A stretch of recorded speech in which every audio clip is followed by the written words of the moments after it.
Today is an emotional one for Jews across the world as Israel marks the one-year anniversary of the October 7th attacks. It's been a year since the October 7th, Hamas-led attacks into Israel that redefined the state of the Middle East. It's the disbelief that was so palpable this morning in the desert. Possibly for centuries, Israel vowed revenge for the slaying of 1,200 of its own, including the return of several hundreds of hostages Hamas transported back across the Gaza Strip. Now, a whole year later, the state of the Middle East, and broadly the whole world, is unlike what it once was. In my imagination, I see all the guys run in the field, and I said, it's impossible, it's not real. This is the latest on what's been happening on the anniversary of the deadliest conflict the Middle East has ever seen. Survivors gather at the site of the Supernova Music Festival massacre, a year after the deadly October 7th attacks. Hundreds gathered in an empty field near Kibbutz Reim, southern Israel, on October 7th, 2024, to pay homage to those who couldn't be there. This empty field holds a great deal of significance for the people of Israel, and it'll continue to do so for generations to come. This was the site of the deadly Supernova Music Festival massacre just a year prior, in which Hamas slaughtered 364 Israelis and took 40 hostages. A year since the massacre, and a year into the Middle Eastern conflict that's taken the lives of several thousands. But many in Israel still can't come to terms with the events that took place on October 7th. Now, a day of remembrance in the Jewish state. Known also as the Supernova Sukkot Gathering or the Reim Music Festival, the event began on October 6, 2023, intended as a weekend-long trance music festival. This was the Israeli chapter of the Universo Paralelo Festival that had taken place in Brazil for over 23 years and had finally made its way into Israel. Naturally, hundreds bought tickets to the coveted event, and the state ordered strict security measures to be in place. The rave was more than just a fun-filled party. It was meant to be a symbolic event, scheduled to coincide with two Jewish holidays, the final day of Sukkot on October 6th and Simchat Torah on October 7th. As such, the rave was marketed as a celebration of friends, love, and infinite freedom. Reportedly, there were over 3,500 attendees in total over the two-day period, including armed security personnel. This night, like no other, became a night none of the attendees could ever forget, when Hamas opened fire on the massive crowd of mostly civilians, obliterating anyone in its path. A year later, in 2024, survivors visited the site of the festival to come to terms with the trauma they'd experienced at the event. This included individuals as young as their late teens who revisited the sites where they either hid for cover or saw their friends and family members be brutally attacked. A Future for the Survivors and the Wounded sprung up as a support organization in the aftermath of the event and vows to organize yearly trips to remember the catastrophic events that have reshaped the history of the Jewish state. In 2024, only 10 survivors found the strength to visit the site of the massacre. The organization hopes that next year, more people will find the courage to visit the site of the Supernova Music Festival. Optimistically, they're also hoping that by next year, the 40 hostages will also be able to come with them to the site. The Reim Music Festival was one of several targets in Hamas's surprise attack against Israel on October 7th. Israel reported 1,200 casualties in the aftermath of the Hamas-led terror attacks, only 364 of which can be ascribed to partygoers at the Supernova Music Festival. Unfortunately, Israeli intelligence agencies believe that the mass gathering was more of a happy surprise for the terrorists who advanced into southern Israel via the Gaza Strip. They believed that Hamas had no prior knowledge of the event and were only determined to cause mass destruction wherever they went. It's also worth noting that the festival's location and dates had changed just a few days ahead of the massacre. Initially, the location was further north, and the event was meant to wrap up by the 6th. Intelligence agencies believe that the planned target was the city of Netivot, but after noticing a crowd of over 3,500 Israelis, Hamas leaders redirected their troops. Netivot was still a target, but the events at the massacre triggered Israeli defense forces to send military personnel, causing Hamas to retreat. As partygoers planned the events of the day, they were met with loud sounds coming from every direction. Hamas began its attacks with a barrage of rockets, flying at the campsite in the early hours of October 7th, approximately 6:30 a.m. No one knew what was coming, and this gave Hamas the perfect opportunity to infiltrate the scene, with militants crossing the border fence, flying through on paragliders, and marching toward the festival site. Security personnel and police in the area sounded the alarm and ordered festival-goers to take cover as they prepared for what was about to come. A mass evacuation was not possible, but anyone who could run tried their best. Meanwhile, a limited number of police held fort as they waited for more militants to swarm the site. Israeli police also set up a checkpoint near the festival site with a tank positioned in the location to fight off any militants. The tank and all but one of the soldiers inside were obliterated in less than 2 hours. By 11:45 a.m., Hamas had broken through the checkpoint and marched to the site of the festival. IDF soldiers were notified, but it would take them a few hours to reach the site. By then, Hamas had done its damage. Families of hostages still have hope, although it's faltering. Omar Neutra was born and raised in the United States, but he ultimately moved to Israel following his birthright and enlisted in the IDF. Omar was one of several IDF soldiers who were taken hostage by Hamas on October 7th. At the time of his abduction, he was 21, celebrating his 22nd birthday while in captivity, and now likely his 23rd. Omar is one of the few hostages who's still in captivity. Hamas has released some hostages and slain others. Omar's parents, Ronin and Omar Neutra, were alerted of his abduction following a video released by the militant group itself, which showed Omar being loaded into a truck and taken across the Gaza Strip. Since the abduction, Ronin and Omar have become vocal advocates of bringing back the hostages and also advocates of a ceasefire in the Middle East. They've been in panel discussions with US President Joe Biden as well as Israeli Prime Minister Benjamin Netanyahu. Ronin claims that he knows his son is alive, although he's worried about his well-being and the chances of him staying alive.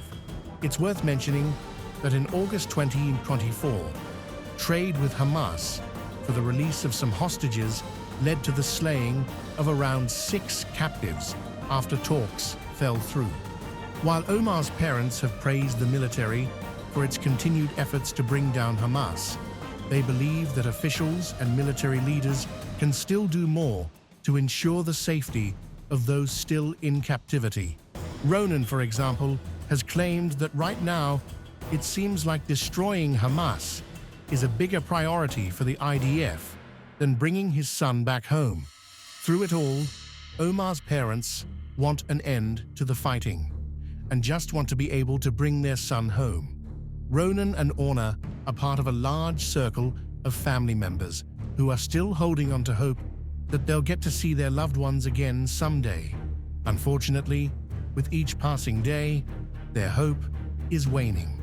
Benjamin Netanyahu vows that the fight will go on, and Israel will emerge victorious. Appearing via video conference at the State Memorial Ceremony on the anniversary of the October 7th attacks, Prime Minister Netanyahu urged Israelis to hold on to hope, all but promising them a victory soon.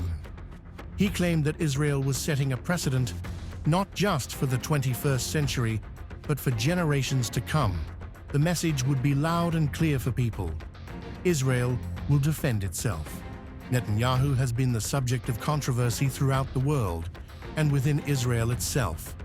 While the Prime Minister has launched a series of all-offensive attacks against Hamas and now Hezbollah, it seems like support for the Israeli Prime Minister is waning day by day. Joe Biden, for example, has pledged his support for Netanyahu, but has cautiously warned him against a full-fledged war in the Middle East, which frankly is becoming more and more of a possibility with every day. In his speech, Netanyahu also praised the citizens of Israel, claiming that it's because of their strength and resilience that the IDF has continued to make strides in its war against enemies of the Jewish state.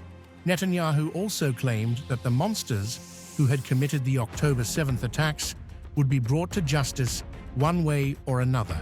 However, despite the Prime Minister's clear stance that the IDF will continue advancements into parts of the Middle East, world leaders and world organizations have cautioned him against taking things too far. He defended his government's performance on October 7th and said that they had gone forward together with the citizens to defend the country. He also said that they would not give up on the hostages, soldiers, or civilians, nor on the return of residents to their homes in the north and the south. Israel is fighting in Gaza, where around 42,000 people have been killed in Israeli fire, and in Lebanon, where its army killed over 2,000 people and is on the brink of a direct war with Iran, while also striking targets in Yemen and Syria. For families of the hostages who are still being held in Gaza, Netanyahu has become a controversial figure. Many have claimed that the Prime Minister has manipulated the events of October 7th to further a war, with little to no regard for the hostages and no plans on bringing them home. Meanwhile, vigils are being held in the United States for the hostages and for the 42,000 Palestinians who've lost their lives in the aftermath of the conflict. US President Biden has reiterated his support for Israel and has constantly stood by Netanyahu in his statements pledging more aid and military weaponry for Israel. However, the president has also expressed his desire for a ceasefire in the Middle East, often urging Netanyahu to not go after Iran, despite its growing advancements and military attacks on Israel. President Biden's stance on Israel's right to defend itself might not have changed, but his view on the war surely has. That would have a lot to do with the fact that in the aftermath of 200 Israelis being slain, the IDF has launched military campaigns into the Gaza Strip that saw over 42,000 Palestinians being slaughtered. In his memorial speech on October 7th, Biden reiterated his support for Israel and noted that the mass casualties reported from Palestine are also a direct consequence of Hamas's attacks. In his speech, he claimed that the militant group had been using Palestinian men, women, and children as human shields, which is how they'd been slain in the IDF's military operations. Since the Gaza war began, Biden has been criticized for failing to condemn Israel, the US's top ally in the Middle East, for its deadly attacks on Palestinians. The Democrat, who describes himself as a staunch defender of Israel, also has rebuffed calls from rights advocates to condition US assistance to the Israeli government to try to reach a ceasefire to end the war. Washington provides Israel with at least $3.8 billion in military aid annually, and Biden has greenlit $14 billion in additional assistance to the US ally since Israel's war on the Gaza Strip began in October 2023. Thousands of people marched through New York to demand an end to Israel's attacks on Gaza and Lebanon. Demonstrations were also organized in Washington, D.C. and Los Angeles, as well as at university campuses across the country, where Gaza solidarity encampments were met with a harsh crackdown. Many universities have since clamped down on pro-Palestinian demonstrations, giving themselves more power to take tougher action against any future sit-ins or protests. Many across the world believe that there are no two sides to the war, and that the only ones who are genuinely affected by the fighting are the civilians who've had to bury whole families over the past year. Iran has emerged as an advocate of the thousands of victims, but Israel claims its only allegiance is towards Hamas and Hezbollah. To preface, Iran and Israel have never had a civil relationship, although admittedly, the Cold War had never escalated in the way it has in 2024. The last known military operation between the Jewish state and the Islamic State was in 1982 during the Second Lebanon War. Notably, that was also when Israel accused Iran of creating the Axis of Resistance, simply a group of Shia extremist militants who were supported by the Iranian supreme leader. Iran has never validated any of Israel's or US intelligence's claims. Still, in 1982, the first supreme leader of Iran, following the Islamic Revolution, sent a group of militants from Iran to Lebanon, preparing for Israel's military operations. This group of guerrilla fighters would soon become Hezbollah, currently one of the worst enemies of the Jewish state. Circling back to the current day, Iran has escalated the war against Israel by launching over 200 missiles into the Jewish state in October. The event was sparked, according to Iran's foreign minister, by the April 2024 bombing of the Iranian embassy, which the IDF accepted responsibility for. The attack targeted several high-ranking Iranian officials, including Revolutionary Guard commander Raza Zahedi. The IDF claimed that the attack was targeting militants who dug underground tunnels beneath the embassy and refused to speak on the deaths of the generals and high-ranking Iranian officials who were also slain in the attack. However, it's worth noting that Zahedi and the other officials had previously been declared enemies of the state by Israel for their alleged compliance with Hezbollah.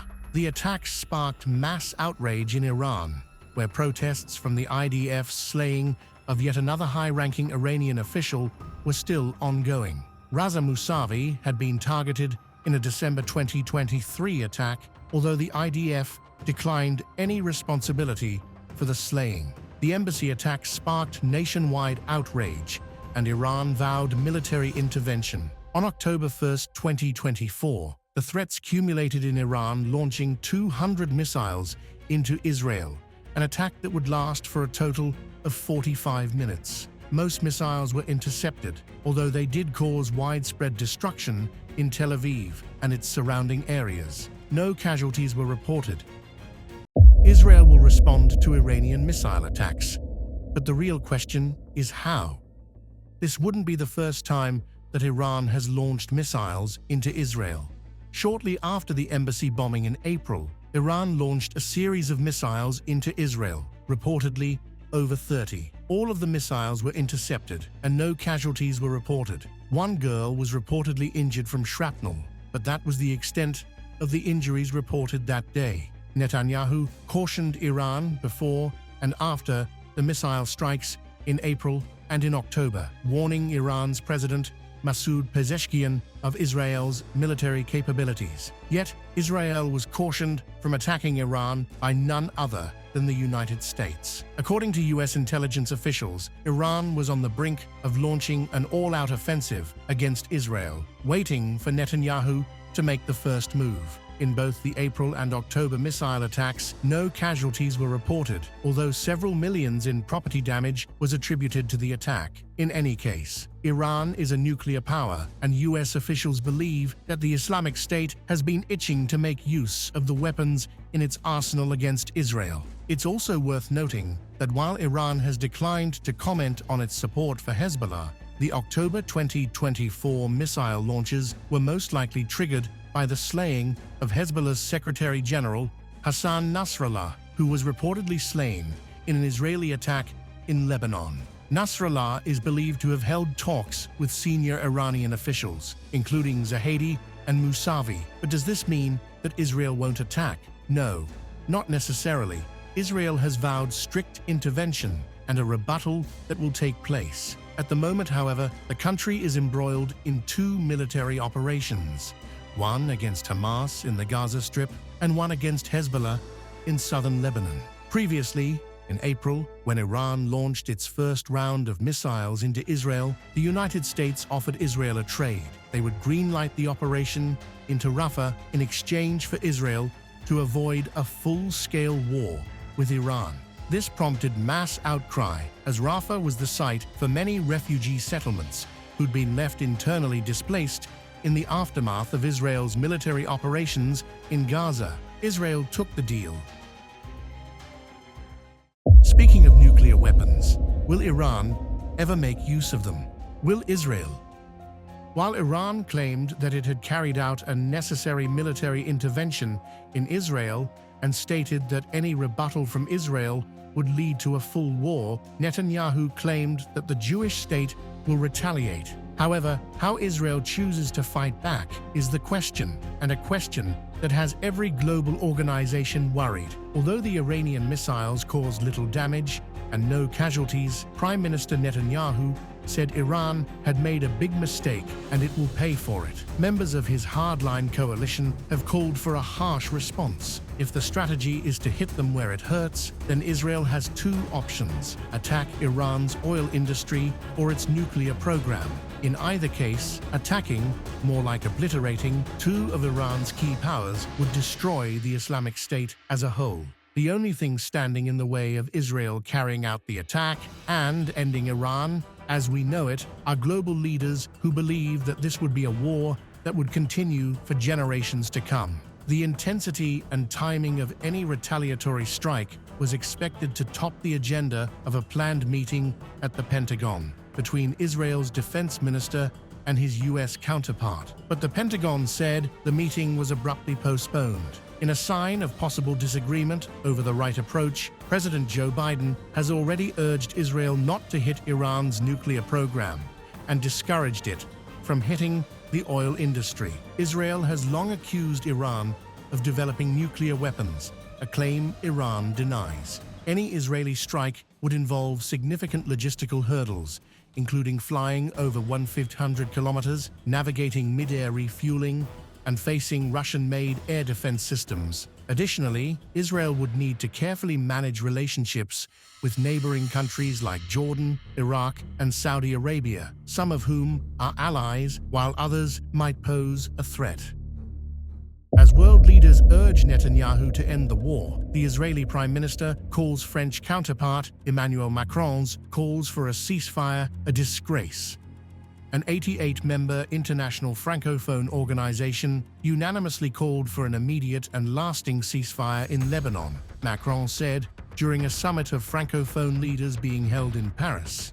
This was the latest move in Macron's strategy to end the conflict in the Middle East, especially after Israel launched a military campaign into southern Lebanon. For some context, the military operation in Lebanon effectively began in late September 2024 after a technical attack. Hundreds, if not thousands of pages self-destructed in southern Lebanon, many of which were believed to have been used by Hezbollah militants and allies. However, several women and children were among those injured. This was followed by a more direct attack in which the IDF attacked residential buildings in southern Lebanon. According to the IDF, the military had given ample notice to residents to vacate, believing that the site doubled as a meeting place for Hezbollah officials. For your safety and that of your family members, you must immediately evacuate the designated buildings and those adjacent to them and move away from them at least 500 meters, said spokesperson Avichai Adrei on social media, alongside satellite images highlighting areas in the Burj El Barajneh, Haret Reich, and Chuaifat al-Amrusia neighborhoods. In any case, the bombings led to mass casualties, and as of October 2024, over 2,000 Lebanese civilians have reportedly been slain in the attacks, many of whom are children. France was among several nations who pledged their unwavering support for Israel following the October 7, 2023 attacks. The country called itself an unfailing friend of the Jewish state. However, as Macron urged other leaders to stop the supply of weapons and billions in aid to Israel, Netanyahu called him a disgrace. France released a statement later on, calling Netanyahu's words excessive. Around 374,000 people have fled from Lebanon to Syria in recent days, according to Lebanese authorities, as Israel continues strikes throughout the county. Strikes were reported in the southern suburbs of Beirut, as well as in North and East Lebanon. Macron earlier called for the international community to stop sending weapons to Israel for use in Gaza. President Macron and other Western leaders are now calling for arms embargoes against Israel. Shame on them, Netanyahu responded.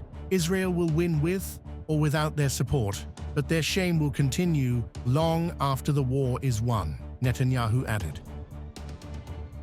Netanyahu believes the Lebanese escalation is a success, claims Hezbollah's replacement leader has been slain. Israeli forces have announced the slaying of another senior Hezbollah commander in a strike on Beirut, the capital of Lebanon. The Israeli army said that Suhail Hussein Husseini, head of Hezbollah's headquarters, was slain in an airstrike targeting the Beirut area. This strike is part of a broader Israeli campaign that began in September 2024, aimed at weakening Hezbollah's leadership. Israeli strikes, however, caused casualties of both Hezbollah commanders and civilians. The army described Husseini's demise as a significant blow to Hezbollah. Husseini is believed to have played a key role in coordinating weapons transfers from Iran to Hezbollah and managing smuggled weapons within the group. Allegedly, he was responsible for planning attacks on Israel from Lebanon and Syria, overseeing logistics and managing budgets for Hezbollah's sensitive operations. Israel has targeted key figures in both Hezbollah and Hamas since October 7 of 2023. The Jewish state intensified its war efforts, especially in Gaza. One of the most significant recent Israeli operations was the killing of Nasrallah, Hezbollah's longtime leader. This was seen as the most severe blow to Hezbollah in decades. In addition to Nasrallah, Israel has slain numerous senior Hezbollah figures since 2024. In September 2024, Israeli airstrikes on Beirut suburbs killed commanders and top officials Ibrahim Kubaisi, Ibrahim Akil, and Ahmed Wabi. From June to August of 2024, Israeli forces killed other key figures, including Fuad Shukr, Mohammed Nasser, and Taleb Abdallah, all senior commanders within the group. Despite these losses, Hezbollah's deputy leader, Naim Qassem, insisted that the group's military capabilities remained intact. He acknowledged the pain caused by the Israeli strikes, but assured that Hezbollah's leadership and operations are still functional. With no end in sight, Hezbollah launches attack on Haifa.